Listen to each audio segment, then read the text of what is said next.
simpanan kita dan kita niat nak bantu orang dalam kesusahan, insya-Allah perjalanan kita itu penuh dengan pahala, geng.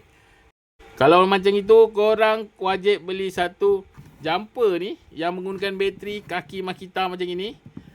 Dan juga dia boleh masuk soket USB. Ada penyepit negatif dan positif. Korang boleh jumper kereta yang baterinya kong tepi jalan. Yang ini korang boleh buat power bank ataupun boleh hidupkan device-device korang yang menggunakan USB.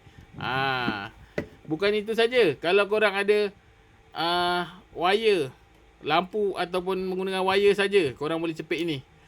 Dia akan hidup, geng. Ini dia. Kalau korang berminat boleh beli dekat beg kuning.